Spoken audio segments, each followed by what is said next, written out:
Éric Baratet, donc je suis historien, j'enseigne à l'université de Lyon et je travaille donc sur l'histoire des relations entre les hommes et les animaux, essentiellement entre XVIIe siècle et XXe siècle, jusqu'à nos jours à peu près.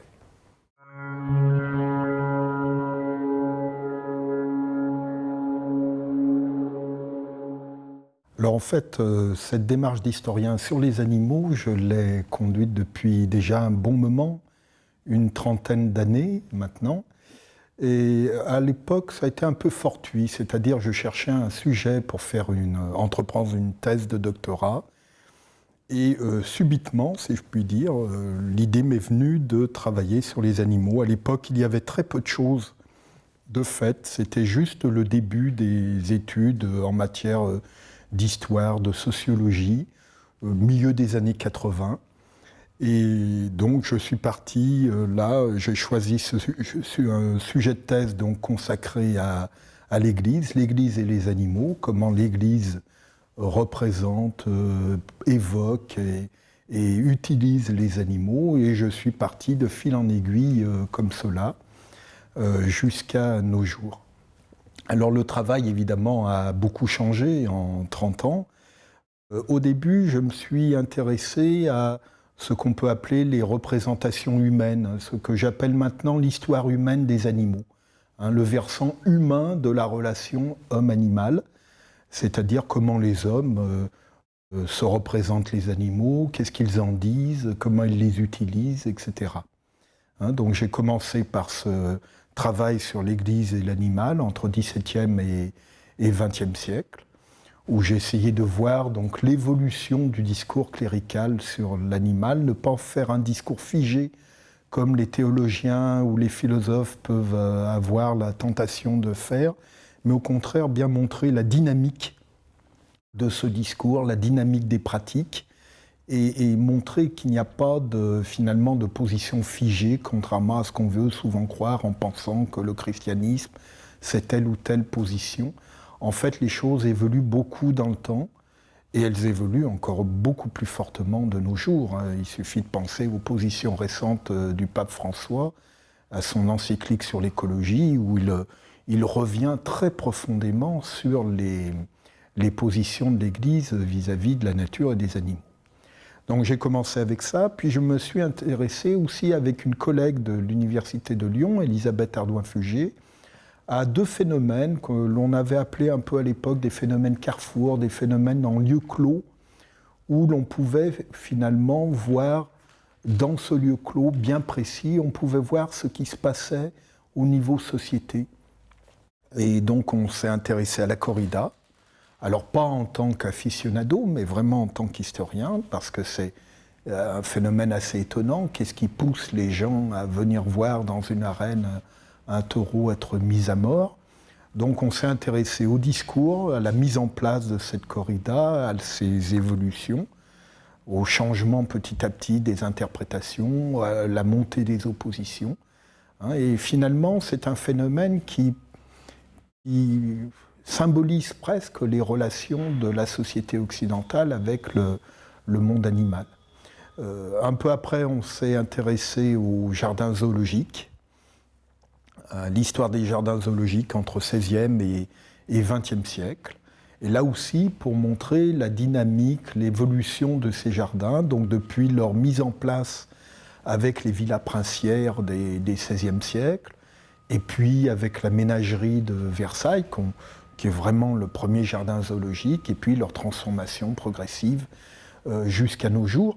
Et là aussi, c'est un phénomène qui symbolise tout le rapport de l'Occident au monde sauvage, parce que ces jardins ont beaucoup évolué dans leur configuration depuis le XVIIe, XIXe siècle, où on laisse les animaux dans des cages petites, des cages à barreaux, où on veut vraiment montrer l'animal comme une capture, jusqu'aux zoos actuels, où au contraire, on essaye de retracer finalement les territoires dans lesquels il vivrait. Donc ça a été cette première époque de ces travaux-là, des années 90. Et puis dans les années 2000, je suis passé à l'histoire de la condition de ces animaux, dans un certain nombre d'ouvrages, notamment dans un ouvrage qui s'appelle Et l'homme créa l'animal, donc Histoire d'une condition, où là j'ai essayé de faire un panorama de la préhistoire jusqu'à nos jours, de l'évolution de cette condition animale en fonction évidemment des thèmes, en fonction des situations, et de montrer donc que la condition animale évolue évidemment beaucoup avec le temps, qu'on n'est pas, et surtout sortir d'un discours qui était très prégnant à l'époque, notamment venant des ethnologues, des sociologues, où il y aurait eu une situation presque intemporelle, inchangée de la domestication ou des origines de la chasse jusqu'à peu, et que le grand changement aurait été les années récentes, enfin depuis les années 50. C'est un discours qui néglige évidemment le changement historique, alors que le changement historique est très important depuis la préhistoire. Il est incessant parce que les civilisations bougent, les sociétés bougent, leurs conditions changent, et donc les environnements changent, et les animaux qui sont emmenés dans cette civilisation ont des conditions qui fluctuent beaucoup. Et donc ça a été la deuxième étape de cette condition animale, et la troisième étape, ça a été le point de vue animal.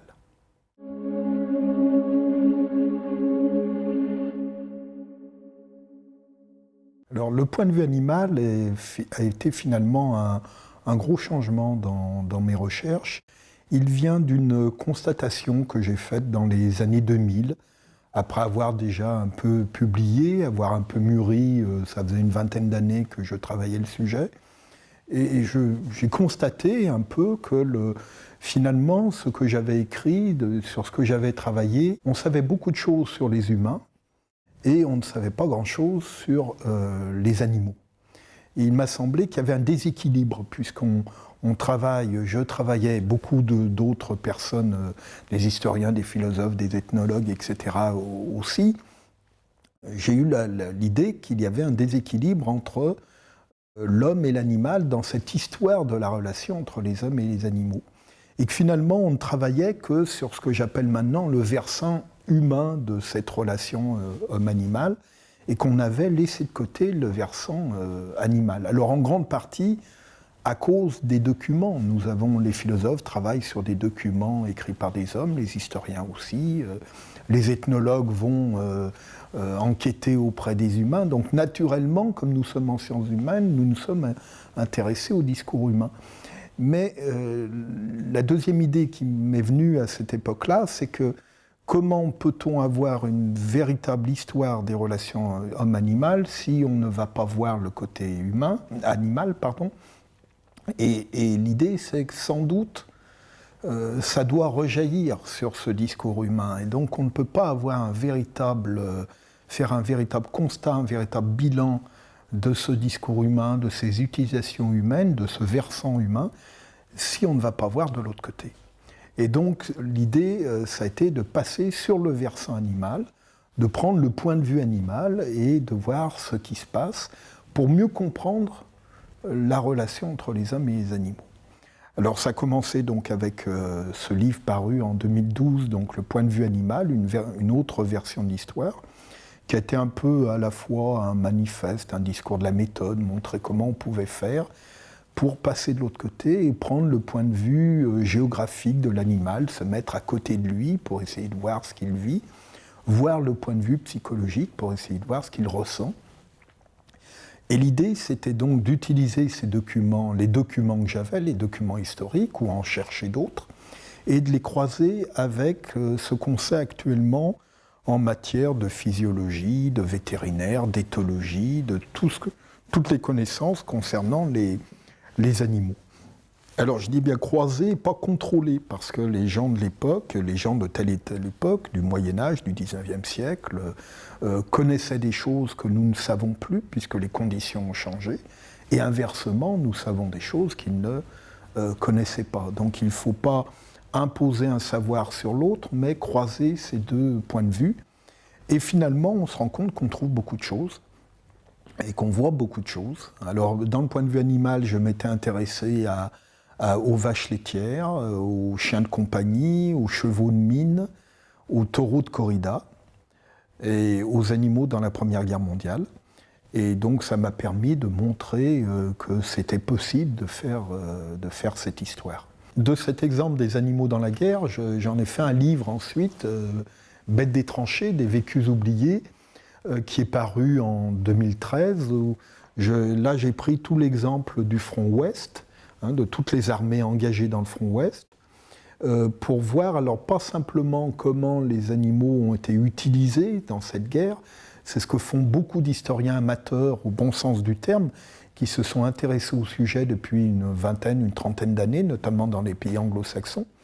Mais j'ai voulu voir qu'est-ce que ça entraînait pour les animaux, ce type d'utilisation, qu'est-ce que ça créait comme vécu de leur côté.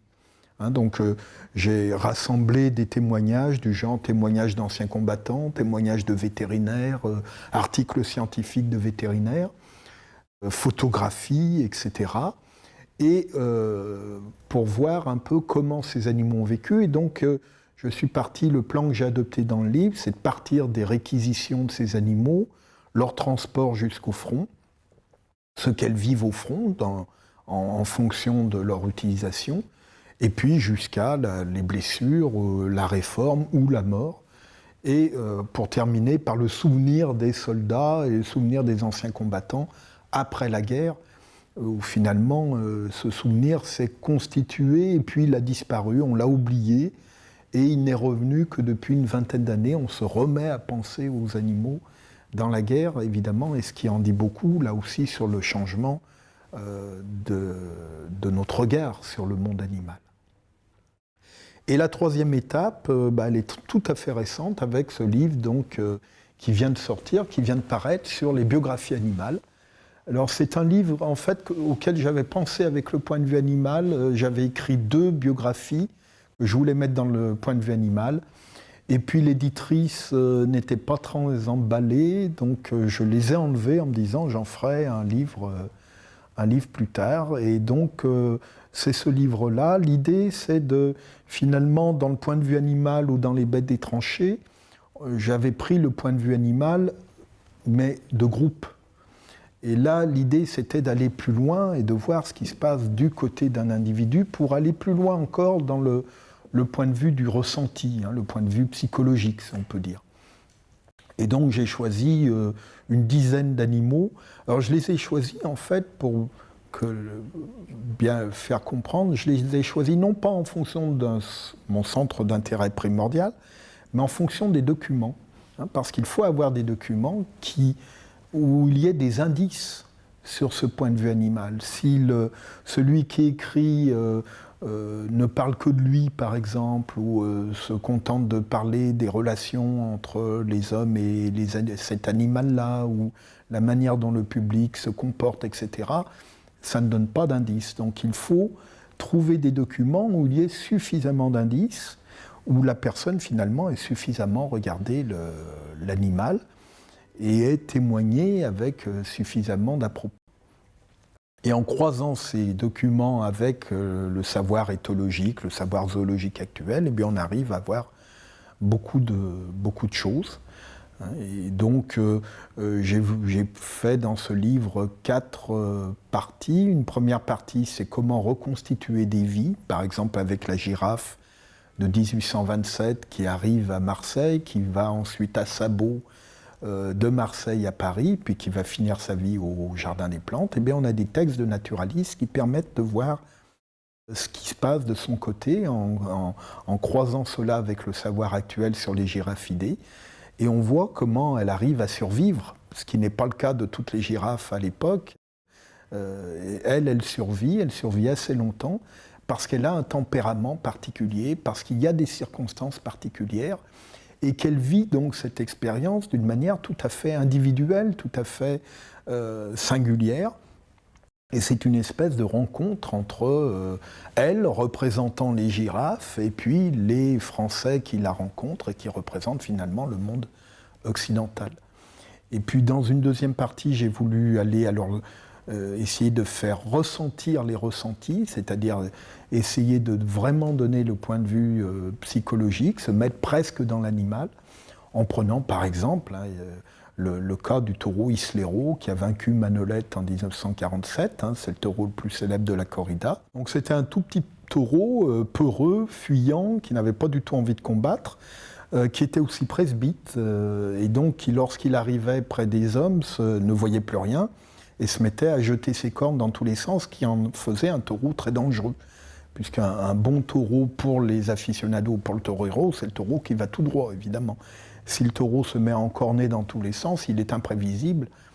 Et si il passe près de vous, il devient très dangereux. Et donc, toute la corrida d'Islero est déterminée par cela.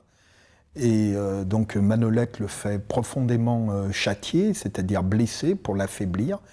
Et il le croit tellement affaibli qu'au moment de l'estocade, il fait une faute professionnelle. Il ne met pas sa cape de côté, il la laisse devant lui. Et malgré ce qu'il croit, le taureau réagit, lève la tête et il encorne le torero.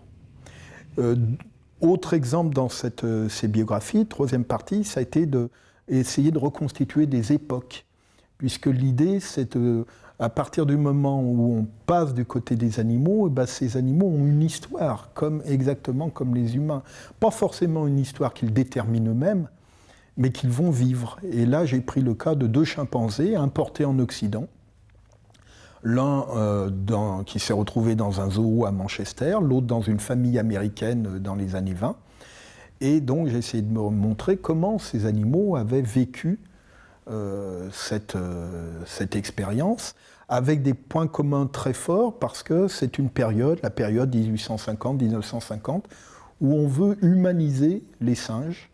On pense que comme on veut occidentaliser les autres populations des autres continents, il faut humaniser certaines espèces, et notamment les grands singes. Et donc ça fait une condition et une histoire tout à fait particulière. Et puis la dernière partie, c'est l'idée de penser les générations animales, puisqu'il y a une histoire des animaux, que les animaux vivent profondément. Cette histoire change génération après génération, et là j'ai pris le cas des chiens de compagnie, avec 4 époques, pour montrer comment la condition des chiens, le vécu des chiens avait changé entre milieu 19e siècle, où la plupart des chiens sont des chiens errants. Donc j'ai pris l'exemple d'un couple de chiens errants à San Francisco. Et puis ensuite, comment petit à petit on est passé à de plus en plus de chiens de compagnie, et comment ces chiens de compagnie eux-mêmes ont changé. Parce qu'on ne se comporte pas de la même manière avec eux, on ne leur demande pas la même chose, et donc ils nous accompagnent finalement, et leur comportement change petit à petit, ce qui fait que le chien de compagnie actuel n'est pas le même que le chien de 1850, par exemple.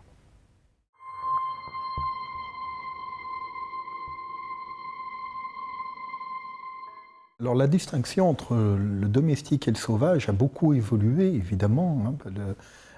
Rien n'est figé dans cette affaire. Si on prend par exemple le discours religieux qu'il a beaucoup pensé, et notamment dans le christianisme, on s'aperçoit que ça a varié malgré ce qu'on pourrait croire, parce que beaucoup de gens pensent que tout est figé par le discours de la Genèse, par le discours de la Bible. Et en réalité, la Bible, elle s'interprète de manière très différente selon les époques. Alors, si on prend la Bible elle-même, si on prend la Genèse, et notamment les premiers livres de la Genèse, l'animal est un animal sauvage, puisqu'il est au paradis terrestre, il sert finalement à tenir compagnie à l'homme, hein, et il est considéré comme une créature tout à fait valable, même si Dieu crée aussi Ève en plus pour tenir compagnie à Adam. Il n'y a pas du tout, ça n'est pas du tout péjoratif vis-à-vis des animaux. Et la distinction entre les animaux sauvages et les animaux domestiques ne va venir que plus tard, après le péché originel, après le déluge. C'est à ce moment-là que Dieu ordonne presque aux hommes, à Adam et à Ève et à ses successeurs, de se mettre à travailler la terre, de faire l'élevage, de devoir finalement travailler pour survivre, ce qui n'était pas le cas avant le péché originel. Et évidemment, là, il y a une distinction très forte qui va se mettre en place et qui va faire croire, d'ailleurs, pendant très longtemps, jusqu'au XIXe siècle, qu'il y a deux catégories bien distinctes, les animaux sauvages, les animaux domestiques, que Dieu aurait prévu dès le départ. En fait, non, c'est beaucoup plus successif, il n'y a pas ce caractère figé. Et les animaux sauvages, ensuite, dans la religion, vont servir un peu de manière très ambivalente, c'est-à-dire à la fois, ce peut être des modèles, on voit très bien ça dans les vies des saints, qui ont ponctué toute l'histoire de l'Église, toute l'histoire du christianisme jusqu'au XVIIe, XVIIIe, XIXe siècle. Ces vies des saints qui étaient très importantes pour les populations. Beaucoup de populations connaissaient mieux les vies des saints, ou au moins de quelques saints, que l'histoire sainte, l'histoire biblique elle-même. Et dans ces vies des saints, l'animal sauvage peut servir de modèle pour les hommes, c'est-à-dire qu'on pense que Dieu a créé des animaux instinctifs, qui font toujours les mêmes choses, et ce qu'ils font a été voulu par Dieu, donc on peut les prendre comme modèle. Et vous avez par exemple dans un des best-sellers du XVIIe siècle, qui est l'introduction à la vie dévote de François de Sales, vous avez quasiment un exemple animalier par page, où pour telle ou telle attitude morale, eh bien, il faut ressembler à tel ou tel animal sauvage qui va donner l'exemple. Donc ça, c'est le côté positif, donc d'animaux sauvages comme modèle, d'animaux sauvages aussi qui viennent aider les hommes de Dieu, notamment les saints, ou qui viennent aider tel ou tel apôtre, tel ou tel prophète, qui l'aident dans leur mission. Et ça a commencé d'ailleurs avec Jésus-Christ, puisque le Christ et ses parents fuient lors du massacre des saints innocents, ils partent avec un âne. C'est la fuite en Égypte, ou alors, lorsque Jésus rentre à Jérusalem, il est aussi monté sur un âne. Donc il y a des animaux qui sont là pour aider. Alors là, il n'y a pas de frontière entre animal domestique et animal sauvage, mais il y a beaucoup d'animaux sauvages qui interviennent pour aider tel ou tel personnage, tel ou tel homme de Dieu. Et puis, alors, par contre, le troisième rôle, c'est le rôle négatif de l'animal sauvage. Alors c'est un rôle négatif, en fait, qui va s'imposer petit à petit. Alors c'est vrai qu'il y a l'exemple du serpent, du péché originel, mais dans le texte de la Genèse, il n'est pas dit que le serpent représente le diable. Ce n'est qu'à la fin, dans les derniers livres de l'Ancien Testament, que les derniers auteurs de l'Ancien Testament vont faire le lien en disant « le serpent, c'est le diable ». Et à partir de là, évidemment, un certain nombre d'animaux sauvages vont devenir des animaux négatifs. C'est négatif parce qu'ils se placent du côté du démon, négatif parce qu'ils vont entraîner les hommes dans de mauvaises actions. Et là, ce sont évidemment les serpents, les animaux agressifs, le loup, le lion, etc. Même si en Europe, on ne connaît pas de lion, il n'y a pas de lion. Il n'empêche, le lion, par exemple, va devenir un élément très négatif comme étant l'animal qui est souvent, pas tout le temps, mais qui est souvent entraîné par le démon. Et donc cette utilisation de l'animal sauvage va durer jusqu'au XVIIe, XVIIIe siècle. Et au XVIIe siècle, il y a une forte rupture, d'abord dans le protestantisme, puis dans le catholicisme, où les églises vont vouloir abandonner cette utilisation des animaux, et notamment cette utilisation des animaux sauvages.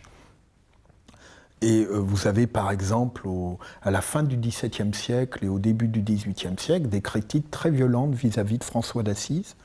François d'Assise qui avait par exemple pacifié le loup de Gubbio, l'avait transformé d'animal agressif, l'avait transformé en animal pacifique. François d'Assise qui s'était adressé aux oiseaux, aux grenouilles, etc., pour les sermonner, pour leur porter la bonne nouvelle, comme cela est demandé d'ailleurs dans les évangiles. Et ces exemples-là sont mal vus par l'Église à partir du XVIIe siècle, l'Église protestante ou l'Église catholique, et on va les enlever du bestiaire, on va les enlever des histoires des saints pendant en gros jusqu'au milieu du XIXe siècle. Et c'est à cette époque-là qu'on voit apparaître aussi la notion d'animal nuisible, que le christianisme va reprendre à son compte. Ce n'est pas le christianisme qui l'invente, mais il le reprend à son compte. Animal nuisible qui n'était pas du tout dans les têtes des Occidentaux jusqu'au XVIIIe siècle. Parce que même un animal que l'on dit nuisible maintenant, c'est-à-dire qui va s'en prendre aux hommes, qui va faire des dégâts vis-à-vis des hommes, ces animaux-là, on pensait que s'ils le faisaient, c'est qu'ils avaient été commandés par Dieu. Donc ils n'étaient pas nuisibles. S'il y avait une attaque d'insectes, un fléau venant des loups, attaquant les moutons, etc., l'idée, c'était pas du tout que c'était des animaux nuisibles, c'était des animaux envoyés par le démon avec l'autorisation de Dieu. Donc ils avaient un rôle religieux, ils ne servaient pas à rien. Et c'est au XVIIIe siècle que va s'imposer l'idée d'animaux nuisibles, c'est-à-dire finalement qui ne servent à rien. À partir du XVIIIe siècle, on ne sait plus à quoi sert un serpent venimeux vis-à-vis de l'homme. Donc, d'où les programmes d'extermination. On ne sait plus à quoi peut servir un loup, d'où la volonté d'éradiquer les loups. Et là, on a un changement évidemment de la catégorie d'animal nuisible qui va être repris par l'Église catholique et les églises protestantes et qui va être repris en fait dans tout le monde occidental. Et le dernier grand changement, c'est finalement au XXe siècle, où là on voit bien, à la fois dans le discours religieux, mais aussi dans tout le discours social, il y a un phénomène de revalorisation de l'animal sauvage à partir en gros des années 1950. Et là, c'est une nouvelle représentation du monde sauvage qui se met en place, et on revient à l'idée que finalement, ce monde sauvage, il est naturel, il est normal, et il faut que l'homme le respecte. Alors les raisons religieuses ne sont plus au premier plan, mais elles sont quand même toujours présentes. Dans l'encyclique sur l'écologie, le pape François, justement, développe tout un discours religieux qui doit aboutir à une vision écologique. Et d'ailleurs, le pape François dit qu'il faut revenir au message de François d'Assise. D'ailleurs, il n'en fait même pas une possibilité, il en fait une obligation. Et donc, au fil des siècles, on voit bien que la catégorie animal sauvage, ou ce qu'on y met, la manière dont on se la représente, évolue beaucoup avec le temps.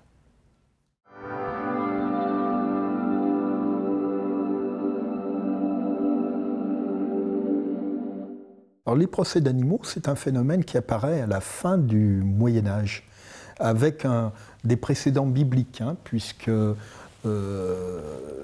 dans les évangiles, Jésus maudit des cochons qui reçoivent des âmes de damnés, et ces cochons sont envoyés dans le lac de Tibériade, donc il y a une espèce de jugement qui est fait par Jésus.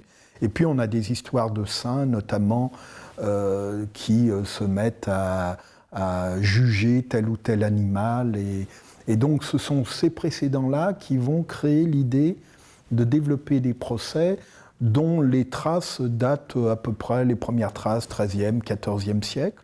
Alors il y a des procès à la fois vis-à-vis d'animaux domestiques en ville, d'animaux qui créent des accidents, c'est souvent ça.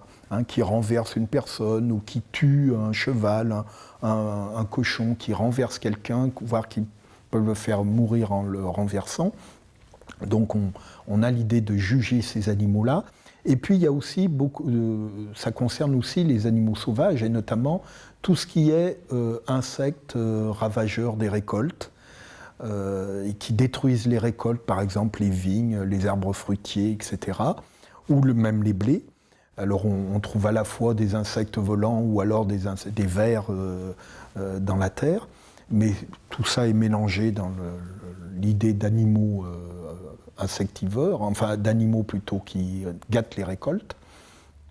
Et là aussi, on va faire des procédures juridiques. Alors du côté des animaux de compagnie qui ont déclenché des accidents, ce sont plutôt des procédures civiles. Ce qui veut dire quand même...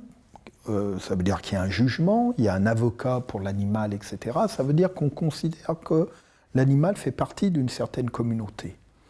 Et cette idée de communauté, on la voit bien développée avec les procédures vis-à-vis des animaux sauvages, notamment des insectes ravageurs, parce que là, la procédure, elle est souvent ecclésiastique, elle est souvent religieuse. Et il y a là aussi un procès, mais un procès où on ne va pas, par exemple, décider de punir le cheval ou le cochon, puisque ce n'est pas le cas, là ce sont des insectes. On va décider de les sanctionner par la procédure d'excommunication. Et on voit se développer des procès d'excommunication au XIVe, XVe siècle, notamment dans l'Est de la France, en Suisse, en Allemagne. Et procédures d'excommunication qui veulent donc dire qu'on considère que ces animaux font partie de la communauté de l'Église, puisque l'excommunication, c'est sortir un être vivant de la communauté de l'Église, et en fait, il en meurt, hein, il est renvoyé dans le néant, il n'a plus d'avenir, et même après sa mort. Mais ça veut dire donc qu'il y a l'idée d'une communauté des vivants, ou plutôt une idée de communauté des créatures de Dieu. Et à partir du moment où il y a cette communauté de créatures, on peut utiliser des procédures et on peut utiliser des sanctions religieuses. Et donc on voit très bien se développer des phénomènes de procès, là aussi avec avocats, un avocat pour les hommes, un avocat pour les insectes, dans le cas des insectes ravageurs, et l'avocat pour les insectes, donc défend la cause des insectes. Alors ce que demandent souvent les parties civiles, c'est pas la mort des insectes, mais c'est que les insectes se déplacent, ils aillent ailleurs, dans le village des voisins, mais pas chez soi. Et si les animaux n'obtempèrent pas, à ce moment-là, on peut développer la procédure de l'excommunication, qui aura pour effet, si elle réussit, de faire mourir les animaux. Mais cela ne peut réussir que si les hommes se repentent eux-mêmes. Et ça, c'est un point très important dans la mentalité de l'époque. Et avant qu'il y ait exorcisme ou excommunication, la paroisse, par exemple, qui va demander la procédure, va devoir faire des processions dans les champs, va devoir développer des messes, va devoir se mettre beaucoup plus en prière qu'autrefois, parce qu'on considère que ces insectes ravageurs ne sont pas là pour rien. Ils sont là pour des raisons religieuses. Ils ont été envoyés par le démon, voire par Dieu, pour punir ces êtres humains-là qui sans doute n'ont pas été assez croyants, pas été assez pratiquants. Et donc, il y a vraiment une relation de donnant-donnant, c'est-à-dire qu'on ne peut faire partir, voire on ne peut excommunier et tuer ces animaux que si l'on se transforme soi-même. Ce qui là aussi montre bien qu'il y a un lien profond dans l'idée de créature de Dieu, de communauté des créatures de Dieu. On ne peut pas sacrifier l'un comme ça gratuitement. Il faut que les autres fassent quelque chose. Alors, ces excommunications duraient jusqu'au XVIe, XVIIe siècle, et puis au XVIIe siècle, le haut clergé, notamment du côté des évêques, va considérer, là aussi sous la critique des protestants, va considérer qu'on ne peut plus utiliser l'excommunication pour des animaux. Et là, on a tout l'effet du cartésianisme, la théorie de l'animal-machine, cette espèce de rupture très profonde qui se met en place au XVIIe siècle entre l'homme et la nature. Et donc, les théologiens de l'époque vont considérer qu'on ne peut pas excommunier un insecte ou un troupeau d'insectes parce qu'il n'a pas la raison, il ne sait pas ce qu'il fait, etc., etc. Et donc, on nie là l'idée de communauté des créatures de Dieu. Et à la place, ce clergé va vouloir développer l'idée d'exorcisme. Et là, l'exorcisme, c'est plutôt l'idée que ces animaux sont manipulés par le démon. Et donc l'exorcisme a pour but de faire sortir le démon de ces insectes, le faire partir, le démon. Et à ce moment-là, les insectes qui ne seront plus possédés iront ailleurs. Ou si ils ne veulent pas aller ailleurs, mourront d'un coup parce que Dieu permettra qu'ils meurent, puisque ce sont des insectes agents du démon. Et ces exorcismes vont durer jusqu'au XVIIIe siècle. On en trouve, par exemple, dans le diocèse de Besançon, en plein milieu du XVIIIe siècle. Et puis après, ils disparaissent à la fin du XVIIIe siècle, parce que va s'imposer, même dans l'Église, la notion d'animal nuisible. Donc il n'y a même plus de procédure à faire. Il y a à exterminer ces animaux. Alors à l'époque, on n'a pas beaucoup de moyens, mais on voit très bien comment cet abandon des exorcismes et cette notion d'animal nuisible va permettre, par exemple, à la fin du XIXe siècle, le développement des insecticides, c'est-à-dire où là, on veut réduire, faire disparaître telle ou telle population animale parce qu'on considère qu'elle ne sert à rien et au contraire, même, elle est négative, elle est nuisible pour nous.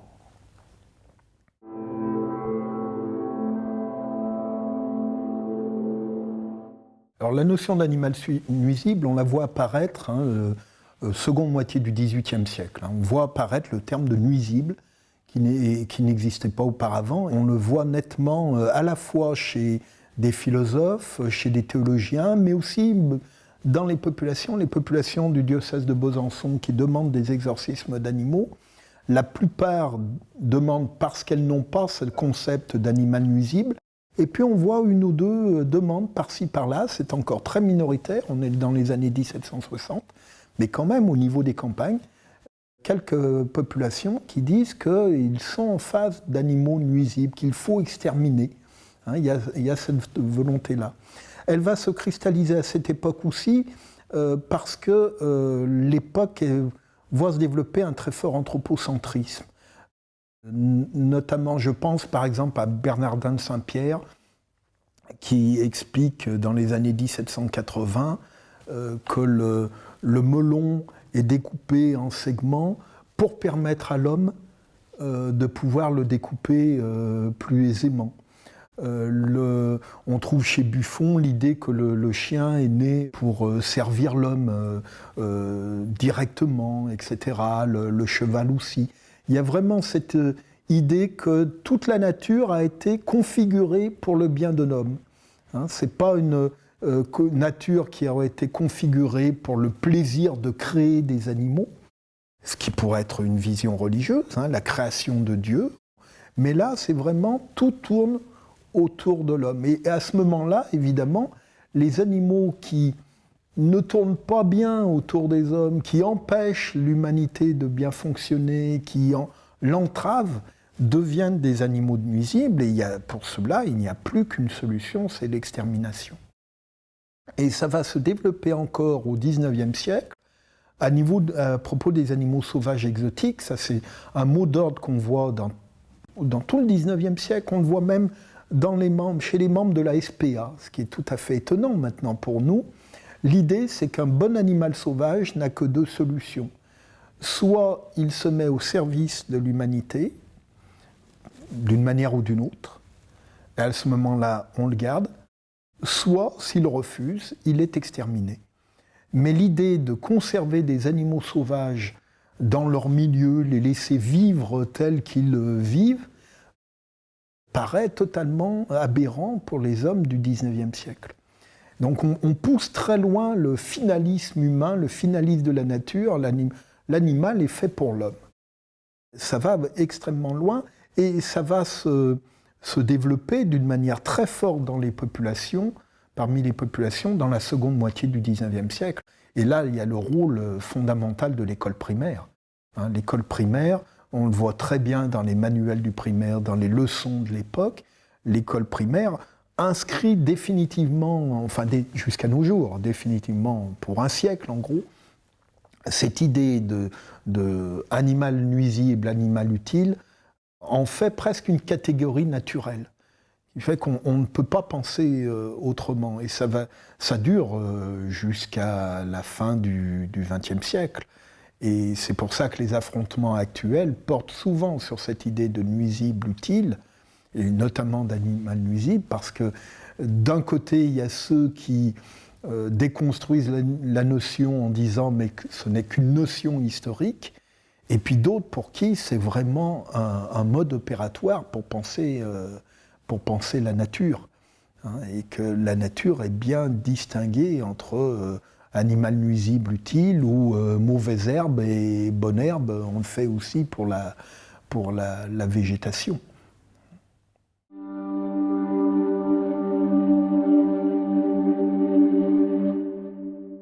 Alors les jardins zoologiques sont presque une vitrine de notre rapport aux animaux sauvages et du rapport des Occidentaux aux animaux sauvages, puisque le jardin zoologique actuel est inventé en Occident entre XVIe et XVIIIe siècle. Ça ne veut pas dire qu'il n'y avait pas auparavant des espèces de jardins zoologiques, notamment à l'époque antique, on en trouvait en Égypte, on en trouve en Chine à la même époque, mais le concept actuel date vraiment du monde occidental autour du XVIe siècle. Alors, il naît dans l'aristocratie italienne, française, au XVIe, XVIIe siècle.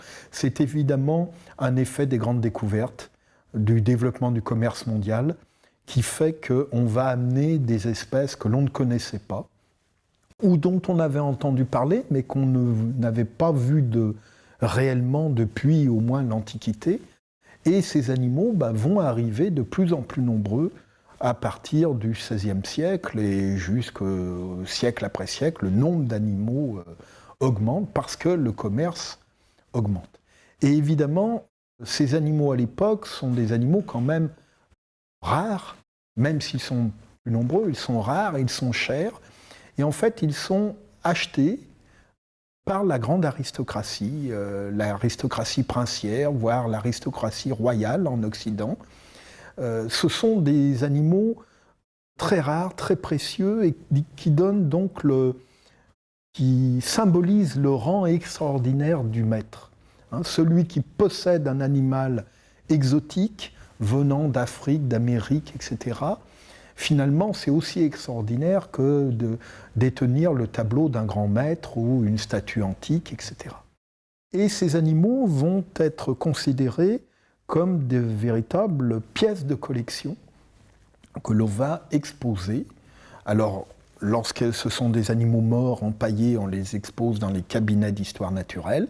Et lorsqu'ils arrivent encore vivants, eh bien, on les expose dans des ménageries que l'on invente donc à l'époque. Ce sont des espaces près des grands palais princiers ou des grandes villas à Florence, à Rome. Et on les montre donc. Le but, c'est pas de les détenir pour l'intérêt de la détention. Le but, c'est de pouvoir les montrer au public. C'est un élément, évidemment, de statut nobiliaire. On montre comme ça que l'on appartient à un monde tout à fait extraordinaire. Et ces animaux, donc là, ont un statut d'objet de collection, d'objet de curiosité. La notion de nuisible n'est absolument pas là, évidemment. Et même des animaux sauvages que l'on va qualifier ensuite de féroces, par exemple des panthères, des lions, etc., sont vus au XVIIe, XVIIIe siècle comme des objets de curiosité que l'on va même promener. Il y a à Versailles, à la fin XVIIe, XVIIIe siècle, des aristocrates qui se promènent avec des petits lions, des léopards, des panthères. Alors évidemment, lorsqu'ils sont petits, après on s'en débarrasse, mais il y a la volonté de montrer que ce sont des animaux tout à fait précieux que l'on promène avec soi pour dire son caractère extraordinaire. Et cette notion d'objet de collection va s'estomper à la fin du XVIIIe siècle, essentiellement sous l'influence des explorateurs, des chasseurs, dans les pays exotiques, qui vont imposer l'idée d'animaux féroces. Alors pas évidemment pour tous les animaux, mais pour certains animaux, ils vont imposer cette idée d'animaux féroces, ce qui leur permet évidemment de justifier la chasse à ces animaux.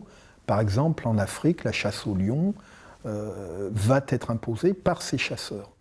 Et on va voir se développer donc l'idée d'animaux féroces dans les années 1780-90, et ça va vraiment s'implanter au XIXe siècle. Et les jardins zoologiques vont ainsi, comme ça, distinguer deux types de populations animales. Les animaux apaisés, les animaux sympathiques, qui sont souvent des herbivores, qui sont souvent des animaux qu'on pense vouloir avoir des contacts avec les hommes, hein, des animaux pacifistes avec lesquels les relations peuvent se mettre en place assez facilement, la girafe, l'éléphant, l'antilope, etc. Et même il y a tout un discours disant que ces animaux veulent même se mettre au service des animaux. Ils ont envie d'être domestiqués, apprivoisés, domestiqués. Et on voit se développer des programmes d'acclimatation et de domestication au XIXe siècle, notamment sous l'impulsion d'Isidore Geoffroy Saint-Hilaire, qui va justement développer ce pan de l'idée du XIXe siècle. Un animal sauvage, soit il s'acclimate et il se domestique, soit on l'extermine. Là, c'est le premier pan. Donc ça concerne essentiellement des herbivores. Et puis le deuxième groupe dans les jardins zoologiques, ce sont les animaux féroces, souvent des animaux carnivores, et alors non pas qu'on extermine, mais que l'on va vaincre.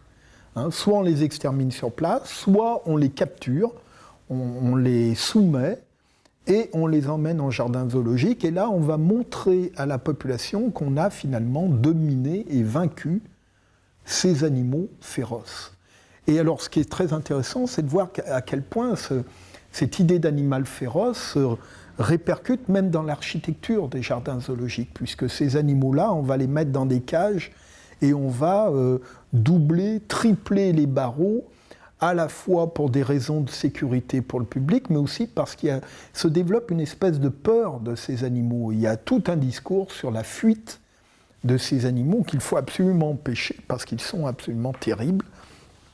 Et en même temps, ces doubles ou triples rangées de barreaux rassurent aussi le public, parce qu'on montre comme ça, c'est le symbole même de la victoire sur l'animal sauvage. Et alors ces animaux-là, évidemment, on n'a pas besoin de leur donner un grand espace. Hein. Au contraire, même le lion dans sa cage et avec double rangée de barreaux, un lion qui peut à peine tourner dans sa cage, ben c'est justement l'image même du prisonnier, hein, celui qu'on a vaincu, et il n'a besoin que de ça. Hein.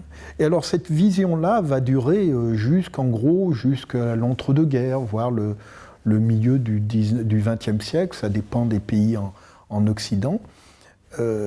Et c'est à partir de l'entre-deux-guerres, début 19e siècle, 1907, 1910, mais surtout dans l'entre-deux-guerres, qu'on va voir se développer une autre conception de l'animal sauvage qui va illustrer notre conception actuelle. Alors ça commence en 1907 avec un personnage tout à fait étonnant qui s'appelait Karl Hagenbeck, qui était à la fois directeur de cirque, voyageur, chasseur, importateur d'animaux, et qui en 1907 décide de fonder un jardin zoologique tout à fait nouveau à Stellingen, près de Hambourg. Et en fait, ce zoo lui sert, comme il est marchand d'animaux, lui sert un peu de base de... Comment dire, il fait venir les animaux d'Afrique, il les tient là quelques mois avant de les revendre dans d'autres zoos ou dans des cirques. Et il a l'idée de changer totalement la mise en scène et d'enlever notamment le maximum de barreaux pour mettre une mise en scène tout à fait nouvelle qui est celle du XXe siècle, c'est-à-dire avec un fossé, non plus des barreaux entre le public et l'enclos de l'animal, mais un fossé empêchant l'animal de s'enfuir, hein, un fossé suffisamment large pour que l'animal ne puisse pas sauter, et représenter l'enclos d'une manière beaucoup plus vivante, beaucoup plus réelle, que ce ne soit pas une simple cage, mais on va, ça a été le cas du jardin zoologique de Vincennes, par exemple à Paris, dans l'entre-deux-guerres, on va représenter une grande scène avec des éléments de rochers, une végétation, etc. Et l'idée finalement qui naît là, c'est de représenter les animaux dans leur univers sauvage. Autrement dit, on inverse totalement le paradigme. Ce ne sont plus les animaux sauvages qu'on amène en Europe, qu'on domestique ou que l'on soumet. Ce sont les animaux sauvages que l'on va voir chez eux. Et c'est un véritable succès, que ça commence donc à Stellingen, mais le modèle va se répandre très rapidement partout, à Rome, à Londres, à Paris avec Vincennes, et ça attire littéralement les foules, parce qu'on vient voir les animaux tels qu'ils sont dans la nature. Alors évidemment, ce sont des décors artificiels, comme tous les décors de zoo, notamment les décors de Stellingen ou de Vincennes, ce sont des décors très bétonnés, avec des faux rochers en béton. 30 ans, 40 ans plus tard, le public ne sera plus sensible à ça, au contraire, ne verra plus que le béton. Mais à l'époque, au moment de l'inauguration, le public est absolument fasciné. Il a l'impression, par exemple, pour l'enclos des éléphants ou l'enclos des lions, il a l'impression d'être en Afrique. Et tous les jardins zoologiques vont jouer là-dessus jusqu'à nos jours, depuis un siècle. Ils jouent sur ce renversement total, c'est-à-dire que le jardin zoologique devient le territoire des animaux, le territoire sauvage des animaux. C'est presque une ambassade des pays lointains, un îlot de ces pays lointains dans lesquels on vient. Ça n'est plus du tout des animaux importés en Occident. Et c'est finalement le public qui se déporte et qui va voir les animaux tels qu'ils sont. Et alors à partir de là, évidemment, s'est greffée toute l'idée qui va s'imposer dans la seconde moitié du XXe siècle, l'idée qu'on ne peut plus montrer un seul animal, un seul lion, un seul éléphant. Ça convenait très bien aux gens du XIXe siècle. Ils venaient voir l'animal vaincu, il n'y avait pas besoin d'en voir 36. Par contre, là, avec cette nouvelle idée, on voudra voir au moins, par exemple, une famille, et puis ensuite une véritable tribu ou une société pour voir les animaux tels qu'ils sont, justement, dans la nature. Et ça va obliger les jardins zoologiques à se transformer petit à petit. En plus, il y a l'accusation de zoo-prison qui naît à la fin du XIXe siècle. Et donc cette accusation, cette volonté du public de voir les animaux tels qu'ils sont dans la nature va obliger à transformer très profondément les jardins zoologiques. Et le jardin zoologique de la seconde moitié du XXe siècle jusqu'à nos jours, c'est un jardin qui, au contraire, donc, va beaucoup végétaliser, va augmenter la taille des enclos, va avoir des animaux, au moins 5 ou 6 animaux, voire un clan entier, parce qu'on se met à parler de la sociabilité animale, etc. Et donc la condition de l'animal sauvage, là, change radicalement. Et on veut des animaux qui évoluent naturellement, comme ils évolueraient dans la nature. Alors c'est évidemment factice. Il y a évidemment, comme tout jardin zoologique, une mise en scène. Un jardin zoologique, c'est un théâtre des animaux sauvages. Mais tout de même, il y a un retournement dans la mise en scène là, qui est absolument remarquable. Alors, ça ne veut pas dire qu'on a affaire à de véritables animaux sauvages. Il y a des jardins zoologiques aux États-Unis. Lorsque les orang-outans, le soir, sortent de leur enclos pour aller dans non pas dans leur cage, mais dans leur espace de nuit, eh bien, on leur donne des iPads pour qu'ils ne s'embêtent pas. Et donc là, on a un choc total entre l'animal sauvage qui doit se comporter d'une manière sauvage devant le public, parce que le public vient voir un animal tel qu'il serait dans la nature. Et puis, lorsque le spectacle est terminé, l'animal sauvage, l'orang-outan, il préfère prendre son iPad. Et ils sont très bons pour les logiciels de jeu, les logiciels de dessin. Et il faut s'attendre un jour ou l'autre à recevoir un mail d'un orang-outan de tel ou tel jardin zoologique. Il faudra apprendre à lui répondre. Mais on voit là qu'il y a un divorce entre conditions réelles et conditions voulues qui est très fort et qui dit beaucoup sur notre vision du monde sauvage, mais aussi sur toutes les contradictions que nous avons dans cette vision du monde sauvage.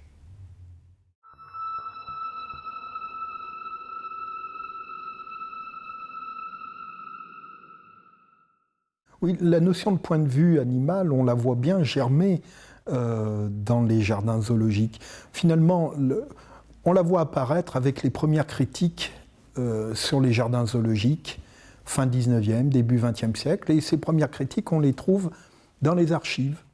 Il y a les directions des jardins zoologiques reçoivent des lettres de la part des visiteurs leur disant « la condition de tel ou tel animal est scandaleuse ». Il est en prison, il est malheureux, il ne peut pas faire ce qu'il veut, etc. Autrement dit, on voit bien que la population commence à prendre le point de vue de l'animal, se dire mais est-ce que cet animal est bien tel qu'il est? Et évidemment, ça va se développer petit à petit, et la science de renfort qui va pousser à cela, c'est évidemment l'éthologie. L'éthologie qui naît à la fin du XIXe siècle, hein, c'est l'école de Darwin. L'éthologie, c'est la science du comportement des animaux. Et évidemment, pour expliquer le comportement des animaux, Darwin et ses disciples vont jusqu'à faire de la psychologie animale et à essayer donc de prendre le point de vue animal.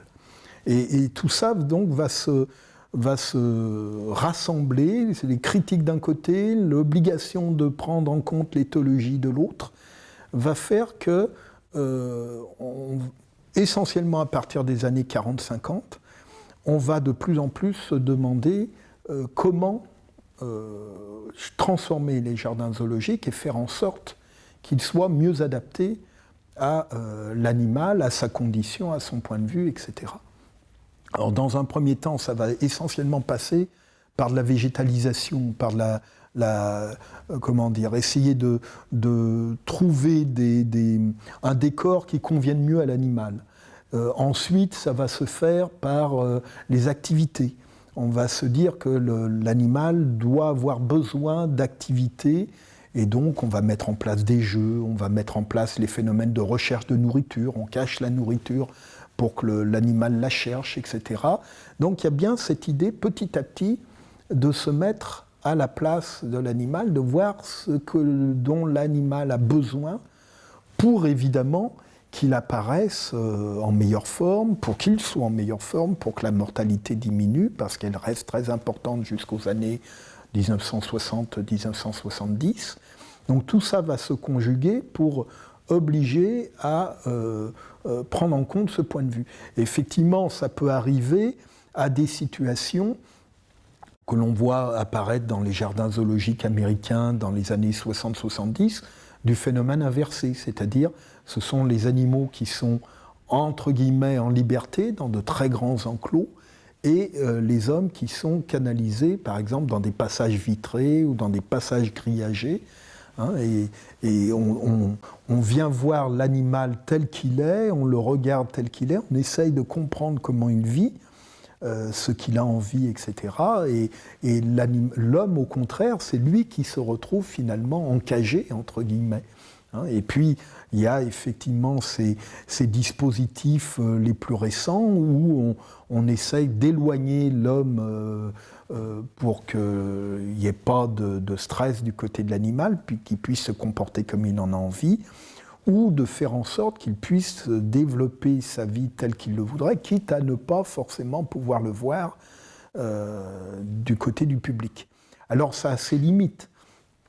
Parce que, évidemment, si on laissait faire les animaux sauvages, si on prenait vraiment leur point de vue, il faudrait quasiment éliminer les visiteurs. Donc, dans un jardin zoologique qui est quand même fait pour être visité, on voit bien qu'en fait, c'est un espèce de compromis qu'il faut trouver entre la nécessité du public qui veut voir quand même des animaux, et souvent d'ailleurs qui veut les voir rapidement. Hein, s'il faut trop attendre, s'il faut trop chercher, ça peut assez vite lasser le public. Et la nécessité aussi de prendre le point de vue de l'animal et donc lui donner des parcours, lui donner des retraites où il pourra se cacher du public un moment quand il le décidera, quand il le voudra, etc. Mais il y a quand même cette idée de point de vue animal est tout à fait là. Et elle travaille, on voit bien qu'elle travaille toute la société occidentale. Et c'est même plus large que ça, c'est finalement un revirement de la société occidentale globalement, hein, par rapport aux autres populations humaines. On n'a plus à imposer un mode de vie, mais à respecter leur mode de vie. Eh bien, on veut faire la même chose vis-à-vis des animaux.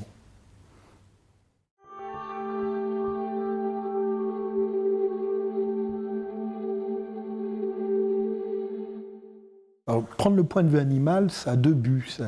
C'est d'abord essayer de comprendre des êtres vivants qui s'avèrent, l'éthologie le montre de plus en plus. des êtres extrêmement riches en capacités et extrêmement précieux. Ce sont des êtres qu'on ne retrouve pas sur les autres planètes jusqu'à maintenant. Et donc, déjà apprendre à les connaître.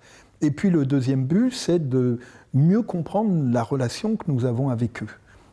C'est-à-dire sortir de l'idée que dans la relation homme-animal, il n'y aurait qu'un acteur, l'homme, et un objet passif, l'animal, et que la relation n'irait que dans un sens de l'homme vers l'animal, l'homme imposant finalement la relation qu'il veut. En fait, on se rend compte que les choses sont beaucoup plus complexes, qu'on a bien deux acteurs, avec chacun leur spécificité, et que la relation, elle va dans les deux sens. Et que l'animal influence l'action de l'homme et influence sa relation. Et donc c'est ça, prendre le point de vue animal. Alors évidemment, le grand danger, c'est de plaquer le point de vue humain sur le point de vue animal, faire ce qu'on appelle de l'anthropomorphisme, c'est-à-dire humaniser l'animal. C'est évidemment le grand danger. C'est ce qu'on appelle aussi l'anthropomorphisme de projection, c'est-à-dire qu'on regarde un animal et on va projeter sur lui sa manière de voir, la manière humaine de voir le monde, et en projetant, par exemple, en se disant, il agit comme ça, donc il agit comme moi, donc il doit fonctionner de la même manière. C'est ce qu'on appelle l'anthropomorphisme de projection, qu'il faut évidemment éviter, parce qu'en réalité, c'est dénier la spécificité de l'animal qu'on va avoir devant soi. Il y a deux autres anthropomorphismes qui sont beaucoup plus intéressants, que maintenant les éthologues utilisent de plus en plus fréquemment. C'est l'anthropomorphisme de questionnement, c'est-à-dire l'homme a telle ou telle capacité, telle ou telle faculté, est-ce qu'elle n'existe pas, d'une manière ou d'une autre, chez telle ou telle espèce animale, d'une manière semblable à l'homme ou d'une manière totalement différente. On sait par exemple que certains animaux qui n'ont pas de cortex cérébral vivent quand même la souffrance et la douleur, alors qu'on croyait que souffrance et douleur ne pouvaient être assumées que par des êtres ayant un cortex, un néocortex. Eh bien, on sait maintenant que ça peut être assumé par d'autres organes. Donc on a bien la même fonction, mais faite différemment. Ça, c'est l'anthropomorphisme de questionnement. Comment ça se passe chez l'autre? C'est comme ça chez moi, comment ça se passe chez l'autre? Et puis, il y a maintenant, on est conscient d'un anthropomorphisme de communauté.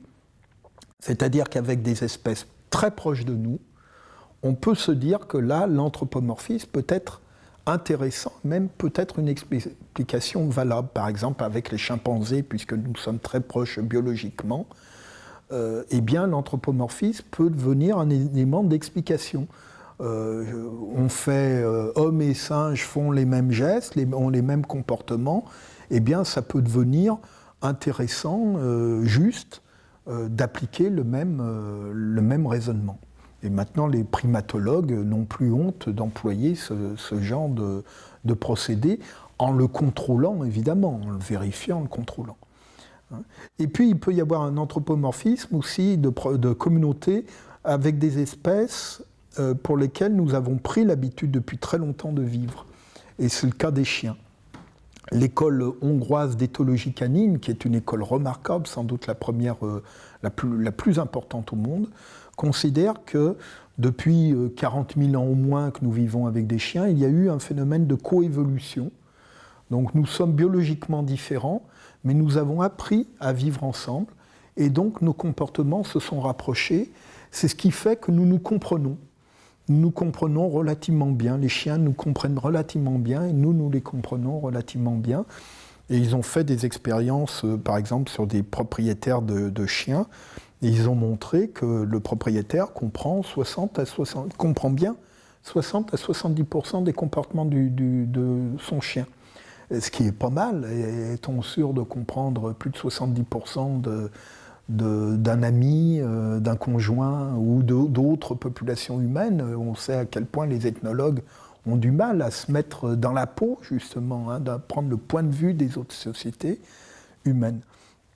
Donc cet anthropomorphisme de communauté, il est important, mais c'est un anthropomorphisme qui peut être valable, mais limité à quelques espèces avec lesquelles nous vivons en communauté, soit communauté biologique, soit communauté de vie, de conditions.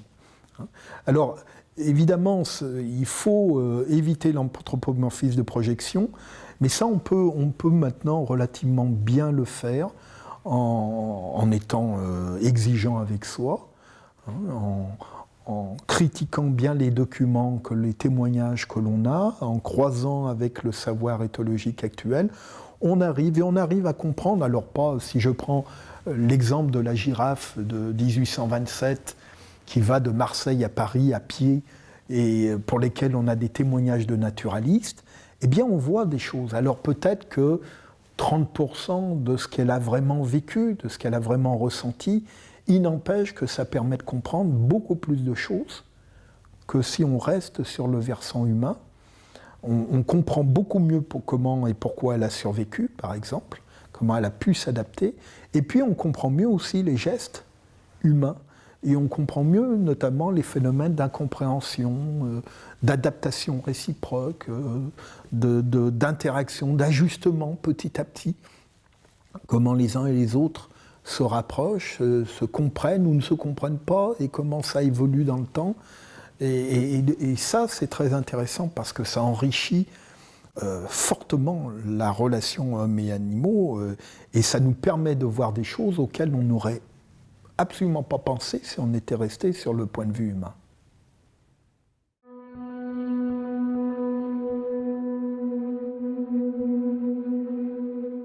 Prendre le point de vue du taureau dans la corrida permet justement de complexifier la corrida, l'analyse de la corrida, de sortir aussi de la simple réception des discours des aficionados. Il y a à mon avis, trop de chercheurs en matière de corrida, du côté des sociologues, des ethnologues, qui sont trop prisonniers de ce discours.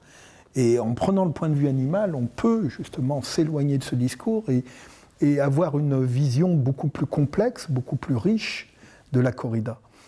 Si on prend le cas de la corrida d'Islero, donc ce taureau qui est très célèbre parce qu'il a blessé mortellement Manolette en août 1947, eh bien, on a des photographies de cette corrida. On a aussi quelques articles de presse parus les jours d'après qui racontent un peu cette corrida. Et ça donne des indices pour se mettre du côté de ce taureau. Et manifestement, on voit bien le choc entre la lecture du public et la lecture, si on peut dire, du taureau lui-même, entre les deux points de vue. Et finalement, en fait, une corrida, c'est trois corridas superposées. Et prendre le point de vue animal, ça permet de le montrer. Il y a la corrida du public, avec son discours, ses réactions, etc. Il y a la corrida du torero, qui n'est pas forcément celle du public, parce que le torero, il se vit avant tout comme un professionnel qui n'a pas envie de mourir ou d'être blessé, et donc il va avoir des dispositifs qui ne sont pas forcément ceux partagés par le public. Et puis il y a la corrida du taureau. Et ce sont ces trois corridas qui se superposent, qui se juxtaposent, qui se rejoignent quelquefois, mais qui sont souvent diverses, qui forment le tout. Et si on regarde que la corrida côté public, on ne comprend qu'une partie des choses. Et donc on voit bien, par exemple, lorsqu'Islero rentre dans l'arène, c'est un taureau, un petit taureau. Il a eu les cornes coupées, limées un peu avant. C'est une pratique qui se développe à l'époque parce qu'on met en place une corrida de près.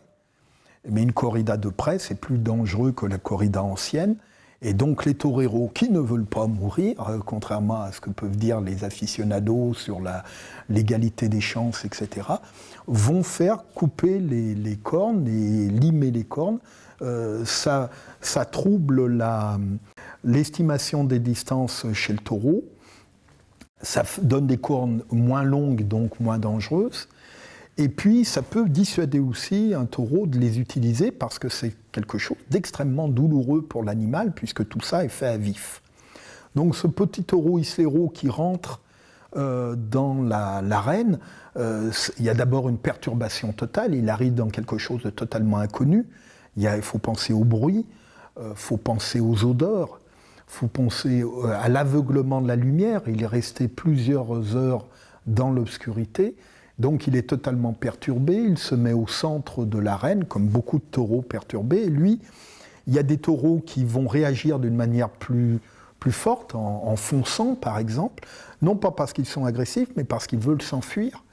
Et puis lui, par contre, vu sa condition de petit taureau fuyant, il ne sait pas trop quoi faire, il reste au centre. Ça va obliger l'équipe à le provoquer beaucoup plus qu'on ne l'aurait fait pour un autre taureau. Et donc il ne charge qu'à la dernière minute, que lorsqu'il se sent obligé de réagir à l'attaque. Pour lui, ce sont des attaques de prédateurs. Hein. Nous, on voit ça comme un jeu contre un taureau furieux. Il faut renverser la perspective. Lui, le taureau, c'est un herbivore qui a la réaction de l'herbivore face à un prédateur. Donc il va se mettre à charger qu'à la dernière minute, et non pas pour attaquer, mais pour repousser le danger. Et c'est là que l'équipe devine qu'il est presbyte, parce que lorsqu'il arrive près des caps, il se met à frapper dans tous les sens, tout simplement parce qu'il tombe dans le flou. Il voit trouble lorsqu'il arrive près de l'objectif. Et évidemment, ça donne un taureau très dangereux, parce qu'il peut se mettre à encorner à gauche, à droite. On ne sait pas, il n'est pas prévisible. Et là, on voit bien les trois réactions. Pour le torero et son équipe, ça donne un taureau dangereux. Il va falloir le torérer d'une manière particulière.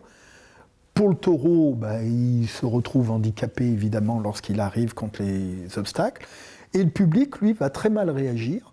Il plaque sa vision des choses, sa corrida, et ce taureau va se faire huer comme étant un taureau lâche, un taureau truqueur, qui n'est pas un bon guerrier, qui n'accepte pas le combat, parce qu'on plaque sur le taureau une lecture guerrière de la corrida, et donc on va le huer parce qu'il n'est pas un taureau franc, un bon taureau agissant comme un vrai guerrier brave et valeureux, devrait aller tout droit, charger tout droit, sans bouger la tête.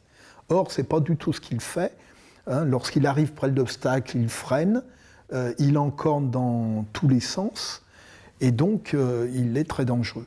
Et donc Manolete décide de le faire châtier très profondément au pic, d'une manière très très importante. Et là aussi, alors du côté du taureau, c'est une énorme souffrance. Du côté du taureau, c'est obligatoire pour éviter, à force d'être épuisé, qu'il manie sa tête dans tous les sens. Et du côté du public, c'est un autre, c'est une autre faute de la corrida. Le picador ne devrait pas piquer comme ça.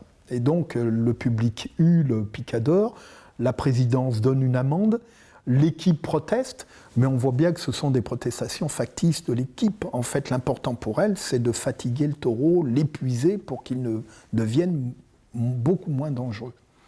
Et ensuite, avec les banderilles, eh bien, on voit Manolete se rend compte que le taureau est encore dangereux, puisque les banderilleros sont obligés de s'approcher très près pour le faire démarrer.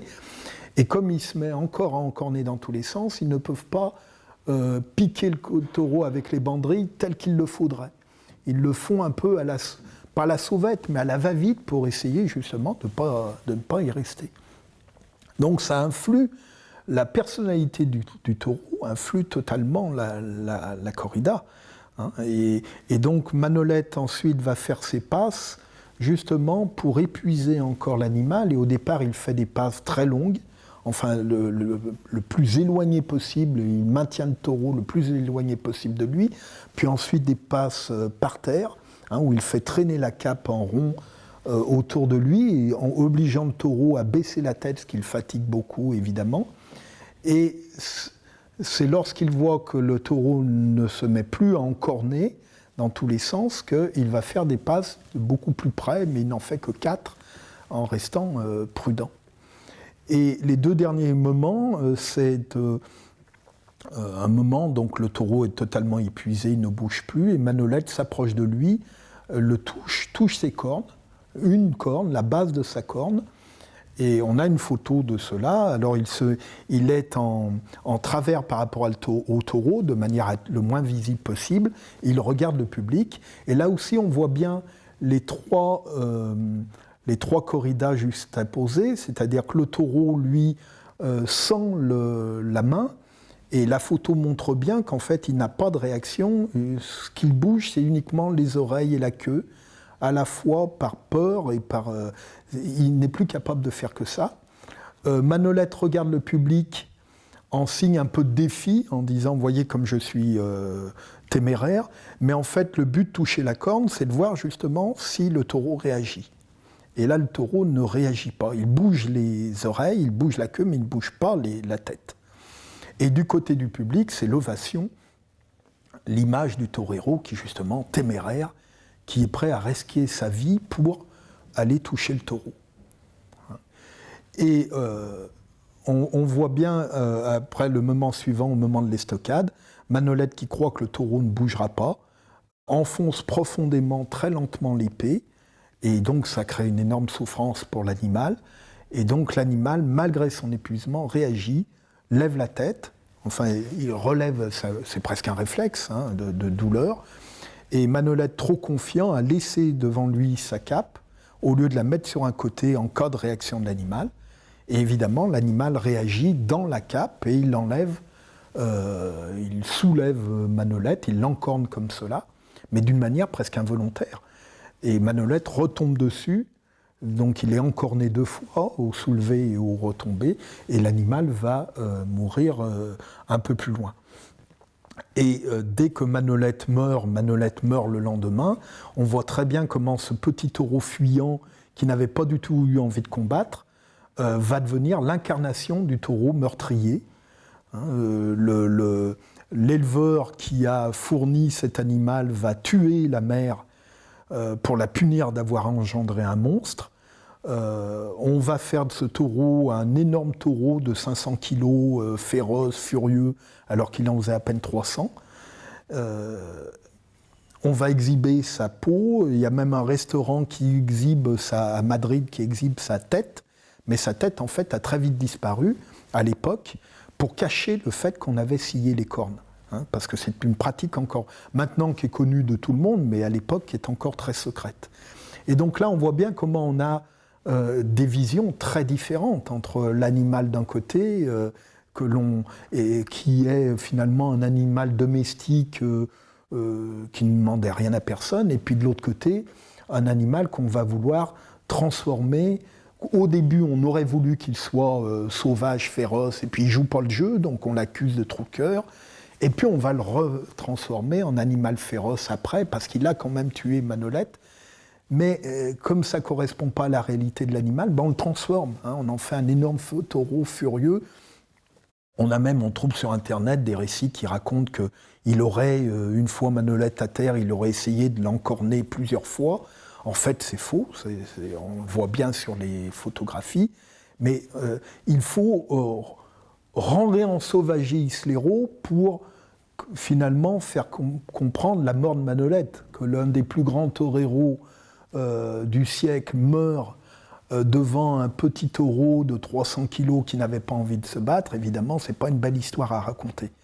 Alors que le faire mourir de la part d'un énorme taureau furieux, sauvage, ça devient beaucoup plus crédible pour l'histoire de la corrida.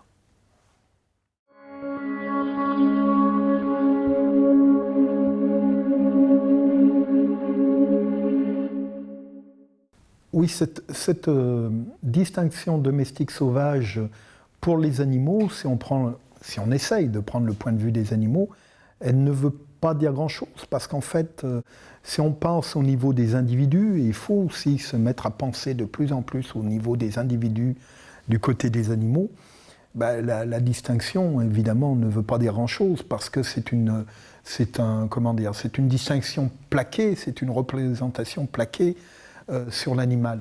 Et on voit bien que lui peut agir de manière totalement différente. Si on prend le singe consul qui, dans les années 1890, est au zoo de Manchester, arrive au zoo de Manchester, on l'a amené pour en faire un singe savant, Et donc il est habillé à l'anglaise, il se met à manger, il prend le thé, il mange à table, etc. Et puis on vient le voir pour ça, c'est ça qui intéresse le public. Et puis on lui permet de sortir de sa cage, d'aller se promener dans les allées du jardin zoologique. Il va même jusqu'au restaurant, jusqu'à l'hôtel. Il mange au restaurant régulièrement, il va au pub et il boit sa limonade et il fume la pipe au thé à côté des clients, etc. On voit bien que pour lui, être un animal sauvage ne veut rien dire. Au contraire, on voit bien qu'il joue le jeu.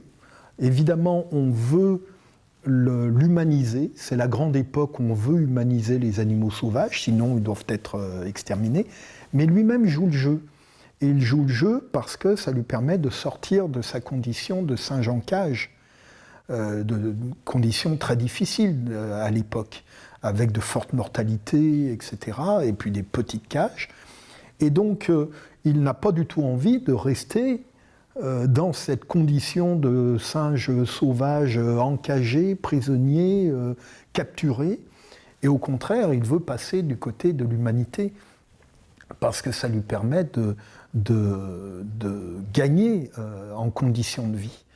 Et on a la même chose si on prend les orang-outans dont on parlait, les orang-outans dans quelques jardins zoologiques américains de nos jours, hein, qui finalement ont plus envie le soir de s'amuser sur l'iPad, c'est ça qui les intéresse bien plus, que jouer aux singes sauvages dans leur enclos la journée pour faire plaisir aux touristes. Et évidemment, alors, de nos jours, on est dans une position totalement inverse à celle du XIXe siècle. Hein. Au XIXe siècle, la nature sauvage n'a pas de place, soit elle est domestiquée, soit elle est détruite. De nos jours, au contraire, il faut respecter la nature sauvage. Hein. On ne doit plus intervenir. Et donc, on le voit bien dans les jardins zoologiques, on en vient à être obligé de construire une sauvagerie qui ne va pas correspondre à la vie quotidienne de l'animal lui-même. Hein, l'animal lui-même va vouloir, par exemple, peut-être attendre toute la journée de pouvoir jouer à l'iPad le soir. Donc on voit bien que de son côté, ces catégories de sauvages domestiques ne veulent pas dire grand-chose. Et alors nous, évidemment, on a revisité totalement la vision de l'animal sauvage, hein, puisque autant au XIXe siècle, l'animal sauvage est un animal à déconstruire pour pouvoir l'acclimater, le domestiquer ou au moins l'apprivoiser. De nos jours, au contraire, l'animal sauvage, c'est une catégorie à préserver. On l'a presque sacralisée. Hein, et on l'a sacralisée parce qu'elle est...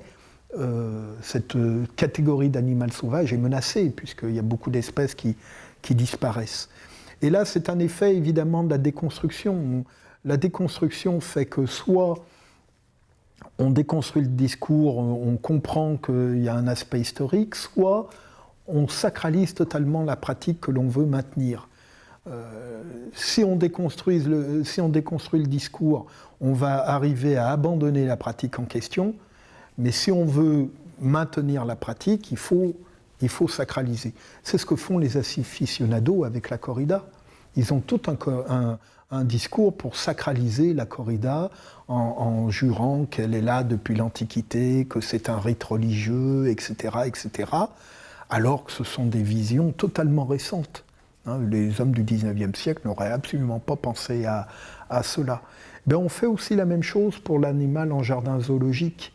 Hein, on va vouloir à tout prix le représenter dans entre guillemets, dans son état sauvage le plus absolu, et il faudrait le moins intervenir. Alors qu'on sait maintenant qu'il n'y a pas de catégorie sauvage, dans le sens où il n'y a pas d'animal naturel. Les animaux sont des animaux qui se construisent eux-mêmes. Les espèces se construisent. Les animaux les animaux sauvages ne sont pas plus sauvages et ne sont pas plus naturels que les hommes sauvages que l'on pensait ainsi au XIXe siècle. Et ça, évidemment, on le sait d'autant plus maintenant. On sait qu'il y a des inventions dans le monde animal dit sauvage, vivant dans la nature. il y a tel groupe de chimpanzés qui va inventer une technique, tel groupe de macaques japonais qui va adopter la technique du salage dans l'eau de mer de la patate douce, et d'autres qui ne le font pas. Donc on voit se créer des techniques différentes d'un groupe à l'autre, et donc des cultures différentes d'un groupe à l'autre, ce qui veut dire qu'on voit là se développer la notion d'ethnologie, de différence dans le temps, dans l'espace des groupes de la même espèce, de diversité des groupes dans la même espèce, c'est la notion même d'ethnologie, et le fait qu'il y ait une invention à un moment donné fait aussi qu'il y a histoire dans ce groupe. Les macaques japonais avant l'invention du salage de la patate douce, et les macaques japonais après, là il y a une rupture historique importante, et donc il y a une histoire aussi du point de vue animal. Les animaux ont proprement leur histoire, même si cette histoire peut être plus ou moins fortement déterminée par l'homme, il n'empêche qu'ils ont quand même une histoire qui se crée. Donc on ne peut absolument plus parler d'animal sauvage ou d'animal naturel. Ce dont on peut parler évidemment, c'est d'animal plus ou moins influencé par l'homme. Mais même un animal influencé par l'homme va évidemment avoir des réactions, va avoir des stratégies qui vont créer sa propre histoire à lui. Et on sait maintenant que parmi les chimpanzés, d'un groupe à l'autre, les attitudes, les comportements ne sont pas les mêmes, les cultures ne sont pas les mêmes, et même les réactions par rapport aux hommes ne sont pas les mêmes. Et on le sait aussi, on est en train de le découvrir, d'un individu à l'autre. Ce qui évidemment rend la catégorie sauvage, qu'on voyait un peu comme une catégorie d'animal instinctif, vivant dans la nature depuis les origines du monde, vivant de la même manière, cette vision-là est totalement mise à mal par cette déconstruction. Ce qui ne veut pas dire qu'il faut déconstruire, ne plus rien avoir. Il faut reconstruire une autre vision du monde animal. C'est une vision dynamique. C'est un monde animal qui a une histoire, qui évolue avec le temps et qui a une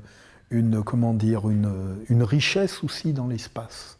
Ce qui nous donne une vision beaucoup plus complexe du monde animal que ce qu'on avait auparavant, où l'on plaquait des catégories domestiques et sauvages.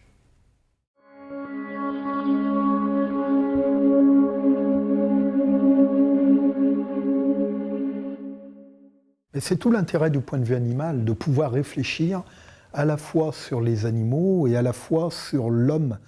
Je pense fortement que le point de vue animal est intéressant lui-même, mais c'est aussi un détour obligé pour mieux comprendre l'homme. Et dans le cas de la guerre, la question que vous soulevez sur la sauvagerie de la guerre du côté de l'humanité, on le voit bien quand on prend la guerre du côté des animaux, on voit bien apparaître tout le versant humain d'une manière beaucoup plus, mise en relief, mise en recul, puisque justement on passe sur un autre côté. Donc on prend de la distance par rapport au point de vue humain, et la sauvagerie, elle est évidente. La sauvagerie de la guerre du côté de l'animal, parce qu'on n'a pas les mêmes précautions évidemment pour les animaux que pour les hommes. Et les hommes de l'époque s'en rendent compte aussi. Eux-mêmes se rendent compte à quel point le traitement de l'animal est un exemple de la sauvagerie humaine.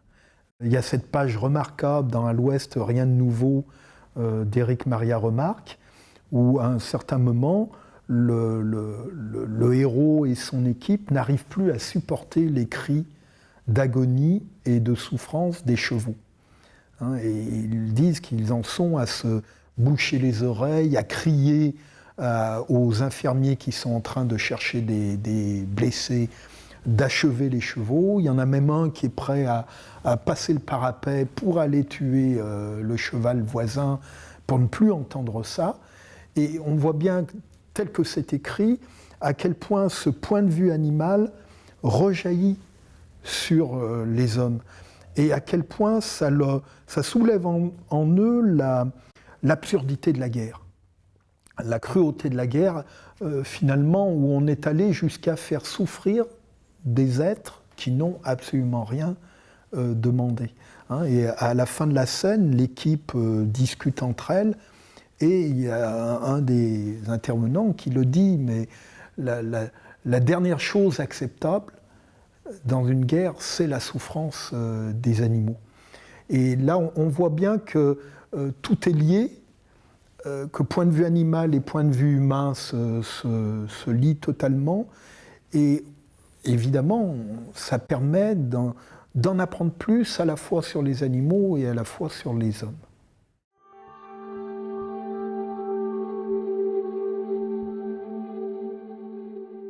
L'avenir du sauvage me paraît assez problématique. Je ne suis pas d'un naturel très optimiste. Je pense qu'à la fois le sauvage est très menacé, les animaux sauvages est très menacé. On voit bien qu'il y a une déperdition et qui va s'accélérant, en grande partie en raison de l'explosion démographique humaine qui fait qu'on ne va pas arriver à maintenir ou à sauver une bonne partie de nos milieux, des milieux dits naturels permettant aux animaux dits sauvages de s'y maintenir. Donc ça, c'est le côté pessimiste. Le côté optimiste, c'est que manifestement, je pense quand même que l'on va vers une meilleure compréhension de ces animaux sauvages, des relations plus affinées, au moins de notre côté. Maintenant, vis-à-vis de quels animaux sauvages on pourra faire cela, c'est toute la question.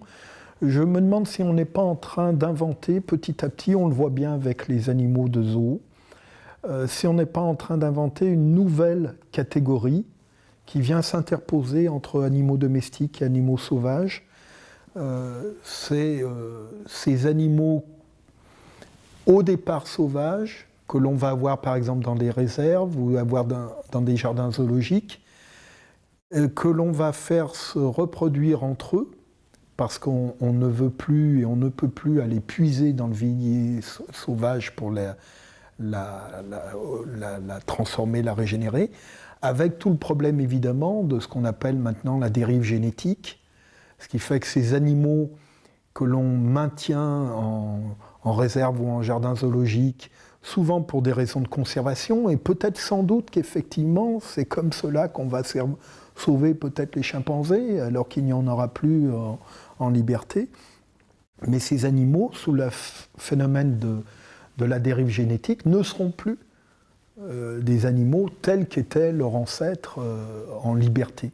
Et donc on voit apparaître une troisième catégorie d'animaux ni sauvages tels qu'on l'entendait, ni domestiqués, mais entre les deux, contrôlés par l'homme, mais maintenus dans un état entre guillemets, de naturel, de sauvagerie, mais en réalité qui seront différents de leurs ancêtres en liberté. J'ai l'impression que pour beaucoup d'espèces, ça sera peut-être la seule voie de salut, malheureusement, mais peut-être faudra-t-il cela pour au moins sauver ces espèces-là.